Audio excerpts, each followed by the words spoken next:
A ruthless energy blitz has left over 100,000 Ukrainian homes in total darkness, Moscow pushing deeper into the critical Dnipropetrovsk region, giving Kiev a severe strategic blow. Russia warning Europe hard against sending troops to Ukraine, meanwhile raising the stakes in this brutal war. Take a look.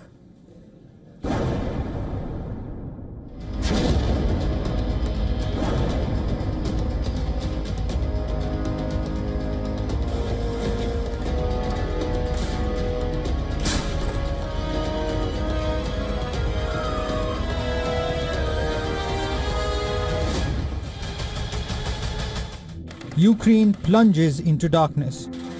Over 100,000 homes across Poltava, Sumy and Chernihiv are without power after a relentless wave of Russian drone attacks targeted vital electricity and gas infrastructure.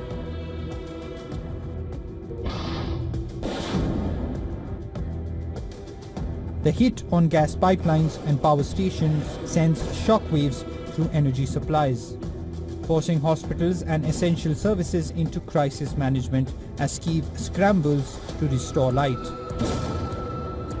Kyiv has also stepped up its attacks on Russian energy infrastructure in recent weeks.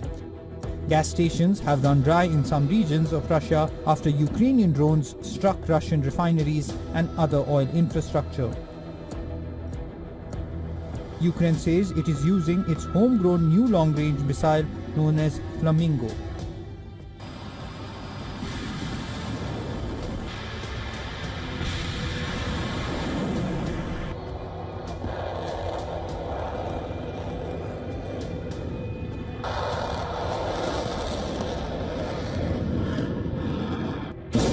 On the battlefield, Russia claims new ground in the Dnipropetrovsk region, a crucial front line that Kyiv quietly confirms has seen incursions.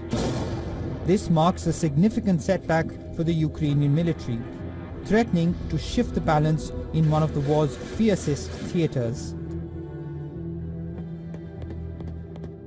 Russia issues a stark warning to Europe: no foreign boots on Ukrainian soil. Moscow flatly rejects any European troops deployments, branding them as dangerous provocations that threaten to escalate the conflict further. Kremlin officials dismiss prospects of a meeting with Zelensky anytime soon. On the ground, the front lines are shifting Russia, which now occupies around 1/5 of Ukraine. It has advanced in recent months in a grinding campaign against Kyiv's smaller, outgunned army. Bureau Report, WION World is One. Picture this: dark blobs of dust turning clear blue skies into pitch black, dimming visibility, grounding flights, and bringing life to a standstill. In southwest United States, haboobs have taken over, and no, they are by no means ordinary dust storms. Massive walls of dust and debris called haboobs engulfed part of Arizona's Phoenix City, plunging parts of it into darkness, and this was followed by severe thunderstorms for hours. The visuals are dystopic to say the least, leaving thousands of residents of Arizona's Phoenix without power supply and choking the city's communication lines.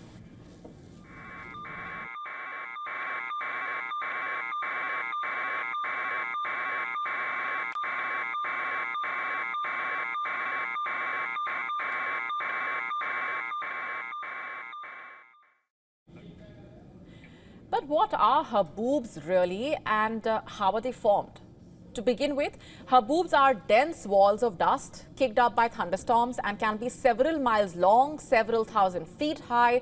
In fact, they can travel hundreds of miles depending on the area's geographic terrain, and are common in arid regions such as the southwestern United States, the Saharan Desert, and the Arabian Peninsula. How are they formed? A seasonal high-pressure pattern that forms when summer temperatures cause a shift in wind patterns that draw in moisture from the Pacific Ocean and the Gulf of California. It is this moisture that basically helps fuel thunderstorms in the area that then trigger dust storms like haboobs. Experts suggesting an increase in the frequency and the magnitude of extreme dust storms like haboobs can be expected due to climate change. Extreme winds, hot days, drier summers and high humidity are also factors that can lead to dust kicking up a storm.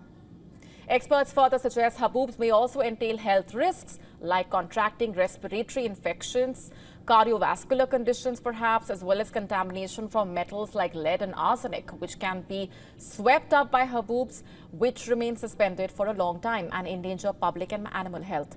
The best bet for residents is to stay indoors and stay masked, use air purifiers to reduce exposure, and really just allow the storm to pass.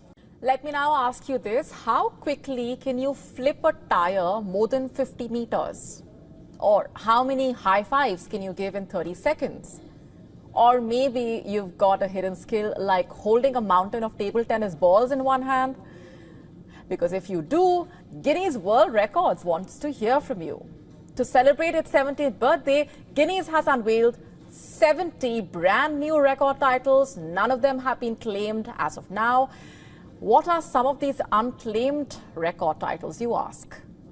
Well, the fastest 400-meter sack race, most t-shirts put on in 30 seconds, or most water moved by hands in 30 seconds. And all of this goes back to 1954, by the way, when the then managing director of the Guinness Brewery wanted a definitive almanac to settle debates like which was the fastest game bird, for example. And that simple idea gave birth to a global phenomenon. And since then, Guinness World Records has become a showcase of humanity's most bizarre, even unique achievements that stand out, like the man with the world's longest tongue, measuring more than 10 centimeters, or the fastest time taken to eat a pizza with a knife and fork, under 24 seconds, or the longest dosa, measuring nearly 38 meters.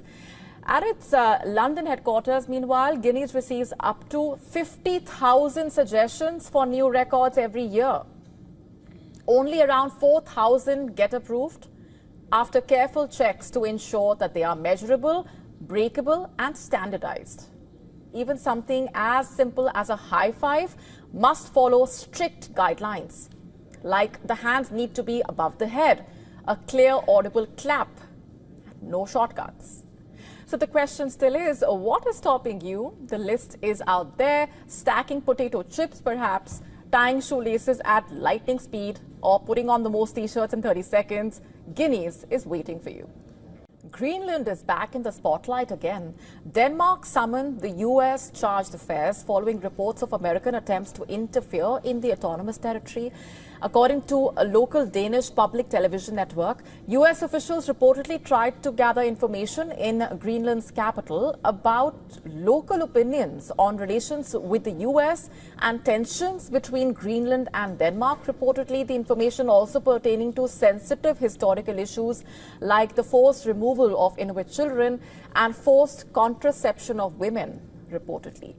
Denmark's foreign minister, meanwhile, sending out a strong hands-off Greenland message. He says that they are fully aware of the growing international interest in Greenland and warns that any attempt to influence the island's future or interfere in internal affairs is simply unacceptable. According to analysts, Greenlanders largely want independence from Denmark, but they are not ready to become part of the United States. They are not ready to become part of the United States.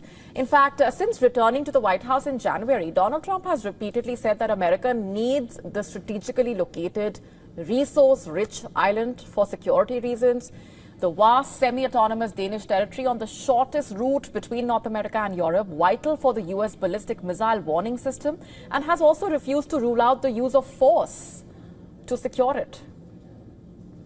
Back in March, U.S. Vice President J.D. Vance accused Denmark of leaving Greenland exposed to potential influence from China and Russia, and his comments came during an uninvited visit to the Arctic island, further escalating the tensions.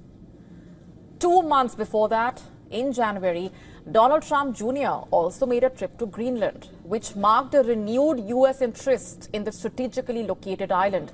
In response to growing geopolitical pressure, meanwhile, Copenhagen announced a $2 billion plan in January to strengthen Denmark's military presence in the Arctic. Both Denmark and the US maintain strategic and military interests in the region, including the critical US missile defense base at Pituffik.